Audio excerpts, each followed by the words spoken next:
News Bulletin coming ahead tonight. A Turkey's business delegation calls on His Excellency President Barrow. Vice President Aja Fatoumata Jallow Tambajang opens the first International Congress on Viruses and Vaccines in Tropical Areas. Gambia's female scorpions arrive in Bo, Sierra Leone ahead of their first leg tie against the Leone Stars. And heavy rains and windstorm killed several people and leaves many others with injuries in South Africa. Well, now, these and more coming ahead. Do stay with us.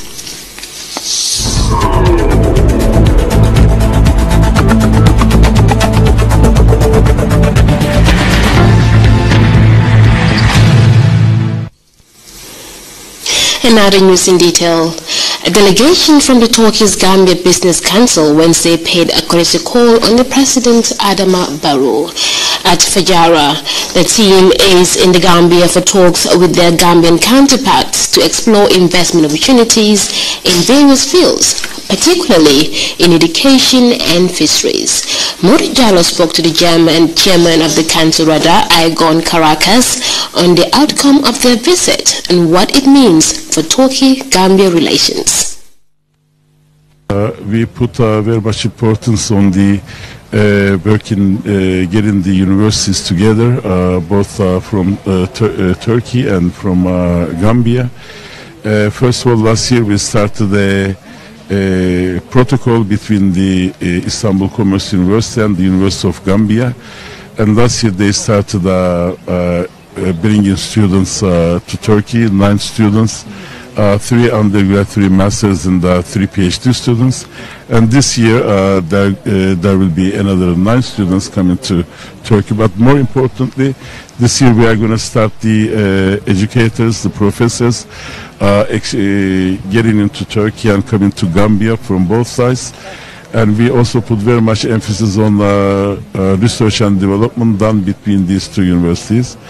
And besides that, this year within the delegation we have Professor, the Dean of Fishery Faculty from Karadeniz Black Sea Technical University, and they had the MOU presented to the Minister of Fishery, and hopefully we are going to be starting some kind of collaboration on fishery sector, and hopefully the Black Sea University will bring their know-how into the Gambia and to the University of Gambia. That was Igon Caracas, chairman of the team. And now, meanwhile, the Vice President and Minister of Women's Affairs, Fatoumata Jallow Tambajang, Tuesday presided over the opening of the first International Congress on Viruses and Vaccines in Tropical Areas, organized by the University of the Gambia in collaboration with the Islamic Educational, Scientific and Cultural Organization. However, we hope to bring you that story in our 10 p.m. newscast. But for now, prominent businessman and close associate of former President Yahya Jammeh, Mohamed Bazi, reappeared before the Jammeh Commission on Wednesday.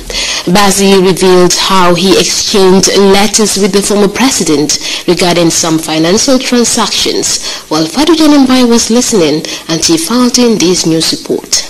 New revelations at the ongoing Commission of Inquiry came from the business associate of former President Jammeh, Mohamed Bazi, who did not only steal the show as the only witness to appear in the latest sitting, but also uncovered new information concerning his dealings with the Gambia's ex-president. Was there a specific written contract?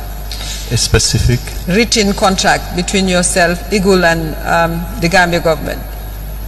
I will check, but I think that was the instruction, but let me check. If we have anything, I will furnish you with that.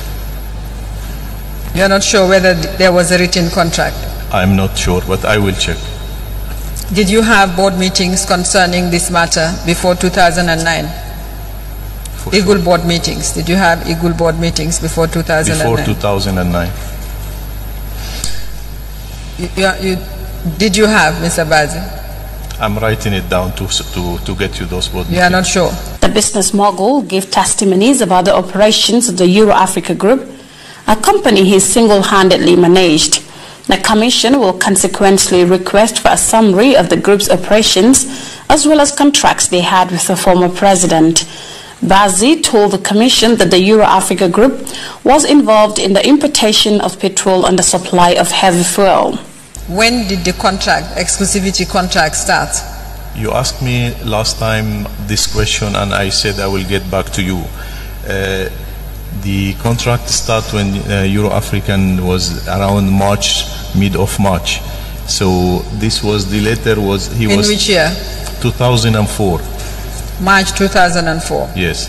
He was referring here, I think, for the time we start working on the country for energy project. So since we come to the country, not the time when the contract started, either mistake or that's what the meaning of the letter. Euro-Africa Group was incorporated on the 18th March 2004. That's right. Was it incorporated because of this contract? Was it? Yes, because of the petroleum importation and the fuel and the light fuel together. Bazi further presented pictures to members of the Commission as exhibits connected to the Barajali ferry, which was given to the Gambia National Petroleum Company by the Gambia Ports Authority. This is the time the ferry was been taken from the port to the shipyard to be able to make the platform floating, because the time when we got this ferry out of water was sinking on the water. Commission Chairman Surahata Jane stressed the need for witnesses to present relevant documents and vital evidence to the Commission on time upon request. You have said so many times, I will check, I don't know. Now I want to tell you that if you need, because this will be an awful waste of time going and coming, if you need somebody to help you, to sit beside you, you can make the arrangement, because we have made those arrangements with bankers and others. The alleged close associate of the former president was also questioned by the co-chair of the commission as to his loyalty to the Gambia. Were you contributing to the national development of Gambia by paying 15 million monthly to a salary account of an individual, and you dispute the valuation of $18 million to the Port Authority, which clearly is a strong institution that helps in the national development? So how are you contributing to the national development of the Gambia? The issue of 15 million you're asking me, I explained very well the last time, and I explained to you this is not money was been given by me, was given by third party. We was forced to do that. This is not something I did by myself. This is not my money. I explained how Euro-African suffering financially from all this nowadays, from the overdraft we owe the bank more than 200 million, from lot of money we are losing. So we are not in position to give any allowance to anybody. Hearings at the Commission of Inquiry continue tomorrow, with more witnesses set to appear before the inquest. For GRTS News, I am Fatou Janembai. Well, you can watch highlights of today's sittings tonight after the 10 p.m. newscast. For now, the Ministers of Agriculture and Land and Regional Government Tuesday presided over the official handing over of 13 tons of rice to the Kanifing municipality. The event was attended by National Assembly members, councillors and community leaders. Seydou Kamara has the rest. As China extends more aid to people in need, a second delivery of rice has been dispensed to the government of Gambia for onward distribution to underprivileged community. Here, 6,500 bags of rice have been distributed in the Kanifing municipality. KM Mayor Yankuba Koli expressed gratitude to government and people of China for their unyielding support and assured donors that the rice will be accordingly distributed.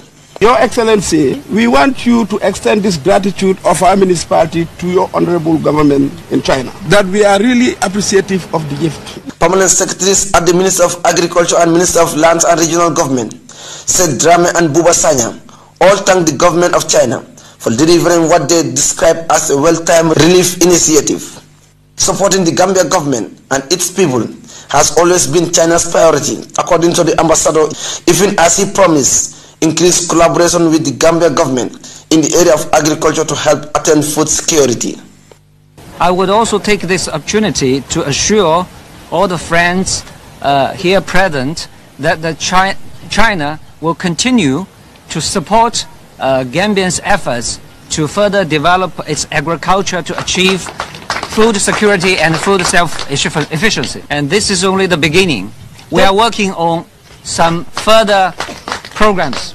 I'm very glad to say that the Chinese side and the Gambian side, we have this strong will and we have accumulated experience that we are very confident to go ahead with our further cooperation.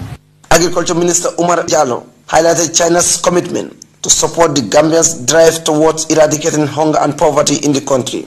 Minister Jallow noted that China is a global model for government bent on improving the lives of ordinary people.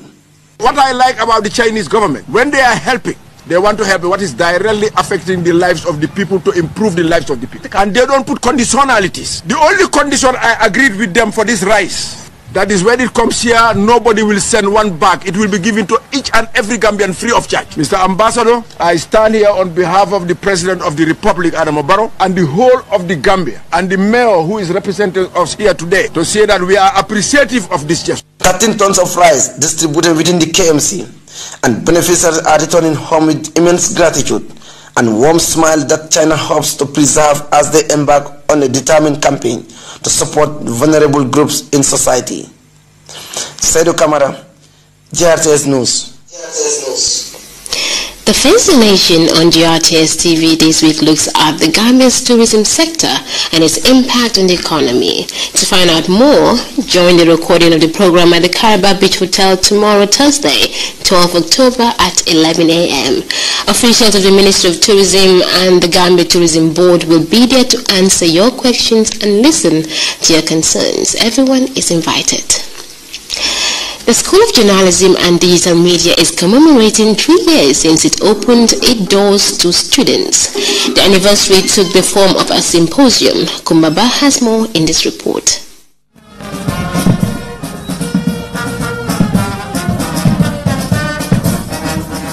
The School of Journalism and Digital Media commemorated its 3rd anniversary for contributing to the development of journalism in the Gambia. We are gathered here at this historic moment to mimic, in a good way, the UTG has become the symbol of the resolve to ensure that talent is homegrown. It was seen finally that the skills and know-how we need to build our nation could be nurtured locally. As a body, we are resolved, despite much shortcoming and misunderstanding, to continue to raise standards and create and manage our own evolution with evident commitment. The president of the Journalism Student Association, Malik Mbob, said the School of Journalism, despite challenges, will continue to pursue success. 3 years on, this great school we proudly call the Cubicle of Knowledge was commissioned. 3 years on, students of the school have made a recognizable impact on the university despite the small size of the school. The school is still young and growing. It's still a small community. But that's the basis of our pride in the school. The fact that despite our size, we are able to cultivate one of the most vibrant environments in the university. The representative of the Ministry of Information and Communication Infrastructure reaffirmed their commitment in creating a conducive environment for the media to strive. The media is a tool, like any other tool, depending on who uses the tool and for what reason it is used for. It is a tool that empowers society.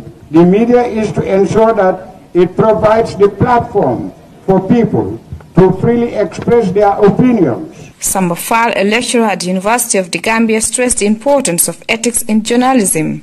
Ethics is the branch of philosophy which deals with judgment as to the rightness or wrongness, desirability or undesirability, approval or disapproval of our actions. Ethics can also be defined as a normative science of conduct which is concerned with the right things to do. The climax of the day was the presentation of certificates to lecturers for their contribution to quality education.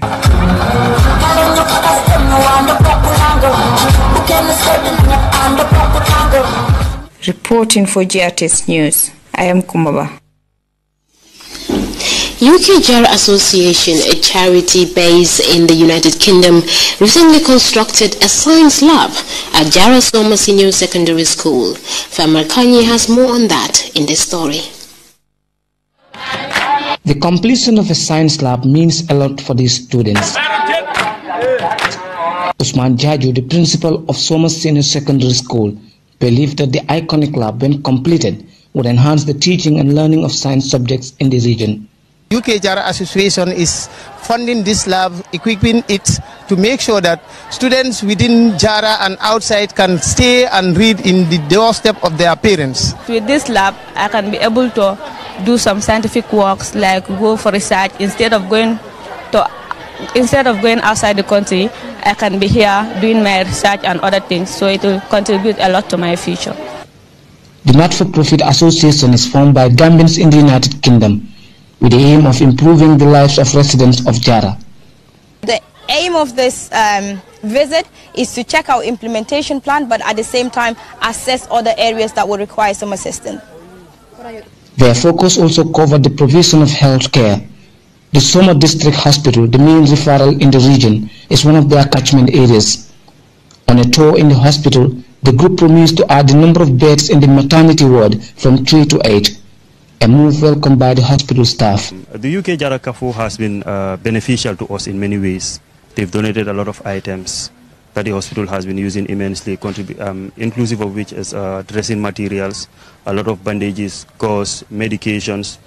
In the communities of Burang, Jasong and Japine, key projects are already in display, all geared towards uplifting the livelihood and standards of their fellow countrymen. Mostly what we have done is we have seen children who need education in science and technology, mostly computers and science, to develop themselves, to get a better education, go forward, and get... In a developing country like the Gambia, it takes collective efforts to build a better country. Reporting for GRTS News, I am Famarakani. Well, from education to movie, a Gambian movie director, Mohamed Kakbo, has successfully premiered his much-anticipated homemade thrilling masterpiece called Greed. By Ibrahim Cham was at the ceremony, and this is his report. The viewer's mind into the storytelling drama. The movie Greed portrayed the events of love, betrayal, and murder in a captivating way. The anticipated movie was premiered in a red carpet ravishing style, bringing the best of elegance from its cast. Etienne Gomez, a movie producer in the diaspora, also invited as a guest speaker, applauded the cast and crew for raising awareness about a key issue which hinders progress in society. This cast highlighted a major issue that has become a culture in our society today, spiraling from the bottom class of our society to the very top. Greed is an epidemic that hinders the development of a nation. It is the sole ingredient responsible for many unethical practices, ranging from corruption in governments and other institutions to hatred and malice between families and friends. Certificates of participation were awarded to the cast, reminding them that each role played formed a significant part of the movie. The writer and director, Abu Bakar Hamdu Kagbo, said the play will have the necessary impact on the movie industry, which is now featuring a significant number of Gambian talents. Working on such a project for a start, it steers and it opens the way, it paves the way for the Gambian cinema. It's like, if you look at the movie we just did, there are a lot of unrefined talents. It's like Ultimate Solutions is creating that platform to refine the talents that we have in the Gambia, so that it can be showcased, it can be known around the world. So I think this is just a stepping stone to the outside world, to tell them that this is what we have. Mohammed Khan, who played the lead role in the movie, mentioned why he is quite excited about his acting career. Yeah, well, it added a great plus into my acting career. For me, this is just the beginning, and this is the first movie product I'm part of. So it's a great achievement for me. I'm part of the movie, and it really contributed a lot to my career also. With a crawling movie industry, Kagbo and his team are working towards exporting a product with perfection and help promote the country's young movie industry. By Ibrahim Cham, GRTS Entertainment. Well, with that, viewers, will take a break, and when we return, Gambia under-17 girls set for a thrilling encounter with the Leone Stars of Sierra Leone. Well, these are more coming ahead. Do stay with us. Between 15 and 35 years, willing to complete a 6 days intensive training? Do you want to grow your business and increase profitability?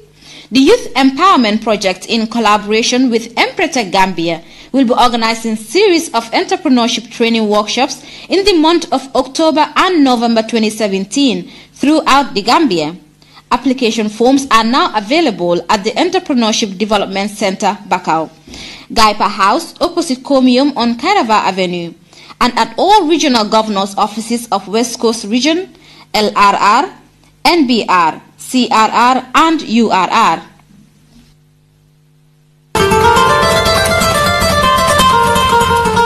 Breast cancer awareness observed throughout the month of October, Buffalo Medical Center wishes to share some important information for you about breast cancer. Did you know that while all women are at risk of having breast cancer, those with a history in their families and women above the age of 50 are more at risk? Hundreds of thousands of women die every year worldwide from breast cancer. Over 570,000 women died of breast cancer worldwide in 2015, according to the World Health Organization. Many women die from breast cancer because their cases are often detected when their illness is already well advanced, and by then it is too late. Mammography is the best way to significantly reduce the incidence of breast cancer-related deaths as well as economic burdens on institutions and the government.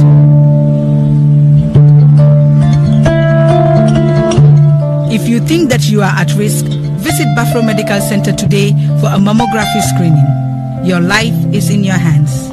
Are you?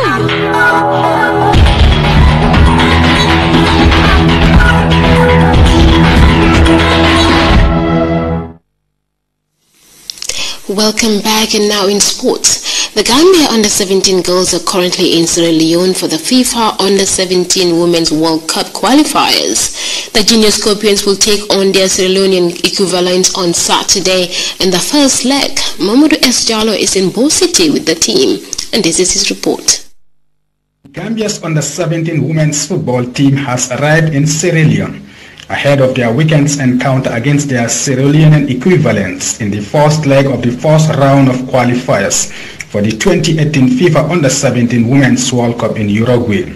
The Junior Scorpions landed at Sierra Leone International Airport at 1 p.m. on Monday, from where the team drove for nearly 6 hours by bus to Bo City, Sierra Leone's second capital and the venue for the game. The team is lodged at Doha's Hotel with good accommodation and feeding. The Junior Scorpions had their first training session Tuesday afternoon since arriving, but it wasn't the sort of experience Coach Abdoulaye Boja would have wanted his young girls to go through after the team was taken to train on a sandy and a rocky football field at a local school, much to the disbelief of the Gambian officials.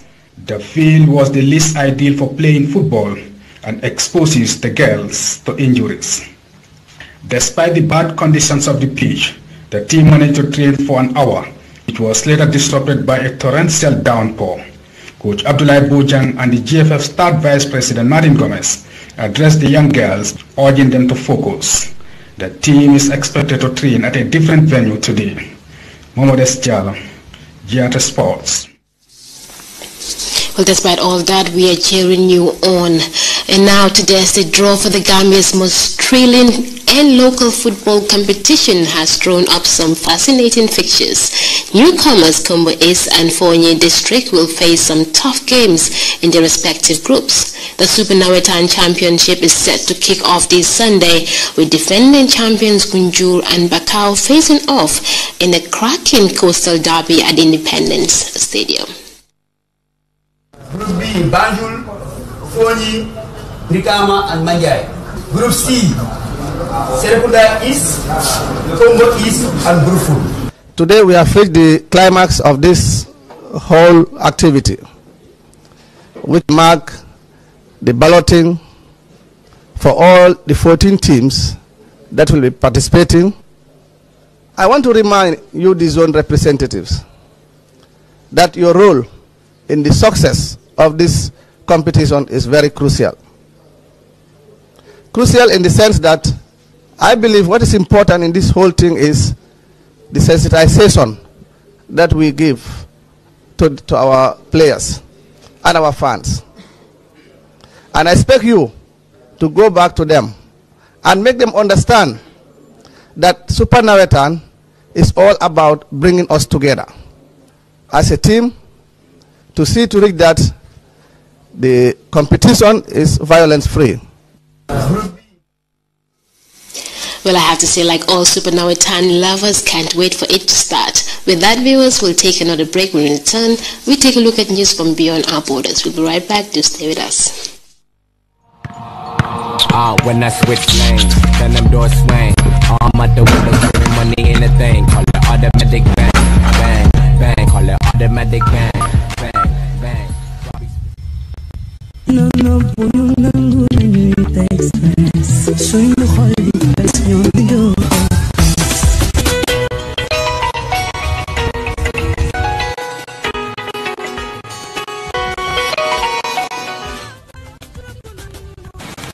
Hello?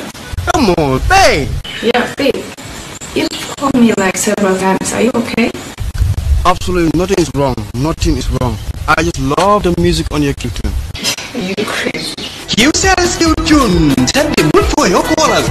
You dial 127 and choose the song your callers will hear when they phone you. For more information, call 111. QCell. Soon you sing, soon you boss. We innovate, or that's follow. Welcome back. A storm battered the KwaZulu Natal coast between Durban and Balito Bay. It struck early on Tuesday, killing several people, flooding many roads and causing extensive damage. Angelo Capolo reports from South Africa. Warning, with winds gusting past 70 kilometers an hour, ripping roofs off houses, forcing cars off roads, with many of them being washed away, but fortunately with no occupants inside. We have unconfirmed reports of at least 4 deaths, including an 8-year-old child struck by lightning and a 46-year-old man swept away trying to cross a flooded river. Flights out of the local airport were severely affected during the storm, and it took several hours to clear the backlog, airport authorities say. The Durban harbour had operations affected as the storm reached its peak, with reports that a container ship had been blown across the entrance to the port. Emergency services and disaster management teams were inundated with calls for assistance during the storm, but this didn't stop local residents from getting involved. Basically, we're busy clearing up some trees that have fallen down in the neighborhood in the Msanga and Lalusha area. As you can see, we're busy with our third tree at the moment, and there's about another 3 that we're aware of that we'll be going to after this. We're just trying to clear the tree here. We've been driving around today since the water levels have dropped and just trying to clear the road of all the trees. While the storm is leaving the Durban area right now, we're going to start counting the costs in terms of human losses and infrastructure damage. I'm Angelo Coppola for CGTN in Durban, South Africa. Now to one of the most inspiring women this continent has ever seen. After Tuesday's vote, President Ellen Johnson Sirleaf will be stepping down after 12 years in power. She leaves behind a fascinating legacy, while CGTN's Valde Kalesi with more on this woman who is Africa's first ever elected female head of state. Awarded the Nobel Peace Prize for her efforts to further women's rights, Ellen Johnson Sirleaf came to power in 2005. Africa's first democratically elected female president had to hold together a country in which murder, rape and mutilation were endemic. 2 years after the end of a 14-year civil war. Hundreds of thousands had died, many thousands more were displaced. One of her first priorities in office was to widen the definition of rape. The United Nations says despite that, prosecutions still remain low, with only 2% of reported cases resulting in conviction. Johnson Sirleaf says she could have done more to further empower women. Her election and subsequent re-election may have inspired others to enter politics. 16% of candidates in the House of Representatives are female. But there's only one woman candidate in the 2017 presidential elections. I think we have the capacity now to control our resources and Sirleaf does credit herself for revitalizing the country's economy from a negative growth rate to more than 8% in 2013. But in 2014, Ebola struck. Liberia was one of several countries affected by the outbreak in West Africa and hardest hit. With over 4,000 deaths combined with a global slump in commodity prices, the growth rate is only expected to recover this year. And while her legacy for Liberia may be mixed, as the continent's first female president, Johnson Sirleaf was a trailblazer. Valdi Carolsa, CGTN. Awarded the Nobel. I think it's fair to say Africa needs more women leaders now. And with that, viewers, we'll come to the end of this newscast. But before we take leave of you, our headlines once more. Members of a Turkish business delegation have called on the President, His Excellency Adama Barrow. Vice President Aya Fatoumata Jallow Tambajang has opened the first International Congress on Viruses and Vaccines in Tropical Areas. Gambia's female Scorpions have arrived in Sierra Leone ahead of their first leg tie against the Leone Stars. And heavy rains and windstorms have killed several people and left many others with injuries in South Africa's KwaZulu-Natal. Well, that was all in this edition of the news. Thanks for the pleasure of your company. Do stay with us, and I am Teneng Jite.